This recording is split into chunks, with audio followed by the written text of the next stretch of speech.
Our second lesson today is from the letter of Paul to the Romans. It's the 8th chapter, it's the 12th to the 17th verse. So hear with me now the word of God. So then, brethren, we are debtors, not to the flesh, to live according to the flesh. For if you live according to the flesh, you will die. But if by the Spirit you put to death the deeds of your body, you will live. For all who are led by the Spirit of God are sons of God. For you did not receive the spirit of slavery to fall back into fear, but you have received the spirit of sonship. When we cry, Abba, Father, it is the Spirit himself bearing witness with our spirit that we are children of God. And if children, then heirs, heirs of God, and fellow heirs with Christ. Provided we suffer with him in order that we may also be glorified with him. God's blessings be on the reading of his most holy word.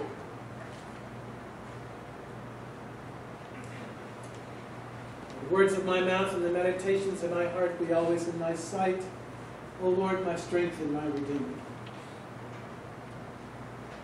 In Heinrich Ibsen's A Dollhouse, we see the intense and complex struggle within a middle-class marriage for the partners to come to terms with their relationship in terms of the realities of life.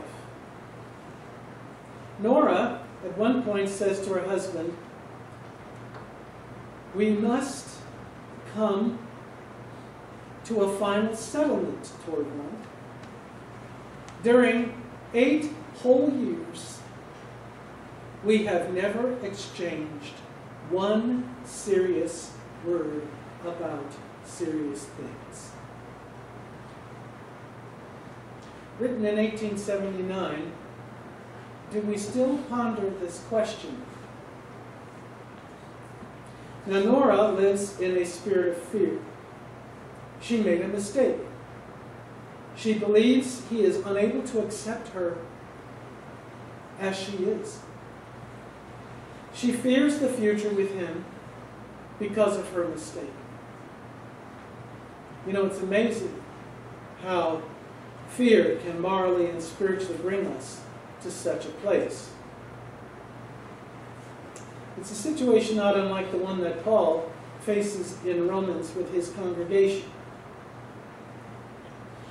I quote, if you live according to the sinful nature, you will die, he tells them. But if by the Spirit you put to death the misdeeds of the body, you will live. Today is Trinity Sunday. Today we embrace Jesus Christ in his person. We embrace him in his spirit. We embrace Christ in relationship as we understand each other in relationship. Paul repeats this again in Philippians, that in order to really love each other, our relationship must be based on the truth. No holds barred. Now, am I making you uncomfortable? Why? Yes. Completely. Did God put us on earth to be comfortable? How can you live the complex life that God has allowed us to live without dealing with the reality of life as it is? In the old world of Mediterranean, the crowd of spirits we call worry, self-castigation, anxiety, remorse, death, terror, were called the children of Nyx, the ancient Greek goddess of night. Awakening to the night meant opening a dark eye to the invisible world of cautions, insights, and promptings that only seem to come to us at night, disturbing our sleep in order to be heard. We no longer honor Nyx, the Greek goddess of night, because now we have Jesus Christ. But we still awaken at night with a dark eye to the world of caution, insights, and promptings that come to us to disturb our sleep. Like Nora and Torvald, when we face our moments of destiny, when we awaken to those powers that call into question our very existence. It is God's and perhaps even Christ's own Spirit who confirm that we are becoming genuinely human, as Christ was genuinely human. It only happens when our courage is called forth to look at ourselves as we are. Now, how befitting all this bubbles up on a baptism Sunday. Our baptism reinforces the truth of God, the reality of our relationship with God, and the inherent truth involved in that relationship. The parents of little Anne and the sponsors have just stood here and renounced evil and promised to live lives of truth and integrity, and we as a congregation do the same. In our first lesson, Nicodemus stole in darkness to see Jesus, because he too wanted to live in the truth that Jesus brings in the light of his presence. Like Nora and Torvald, Jesus calls for the acceptance of the truth. Jesus calls for a rebirth for Nicodemus, rejecting the lie that he was living.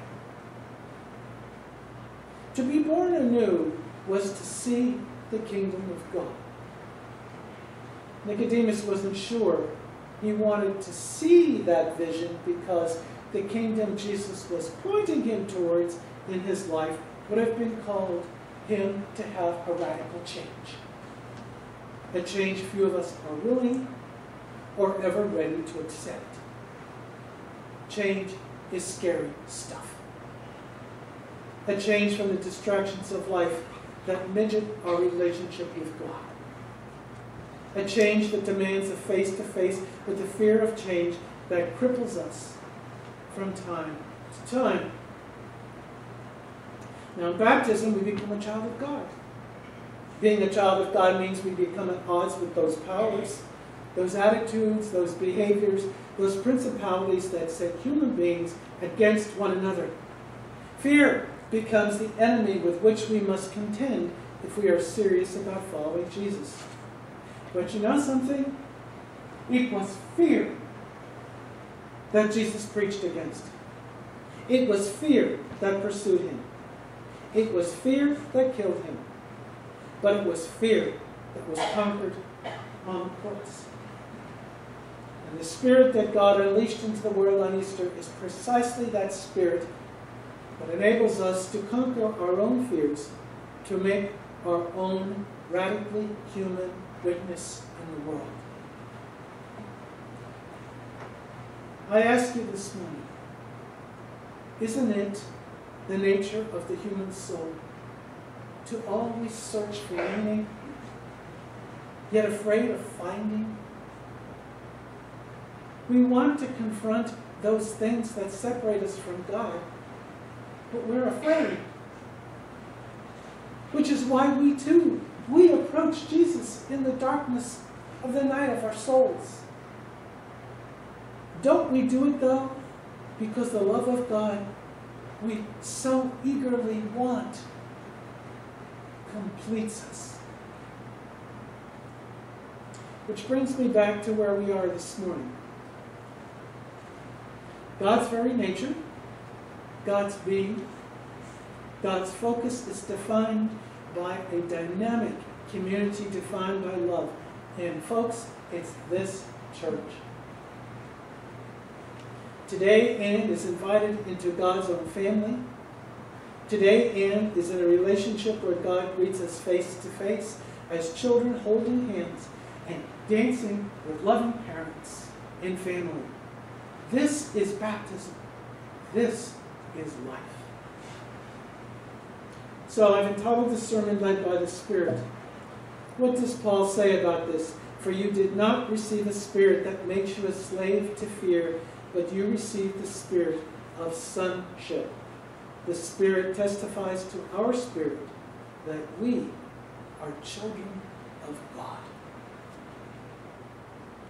Nora looks at Torvald and she says, during 8 years, 8 whole years, we have never exchanged one serious word about serious things. Well, today we have. In our baptism, we stand before God in truth. We stand as we are. We are cleansed. We are washed clean of sin and all other things that stand between us and God, and we are now in relationship in an eternal covenant with Jesus forever. There's no going back. May Ann live her baptism every day of her life, because she is a beloved child of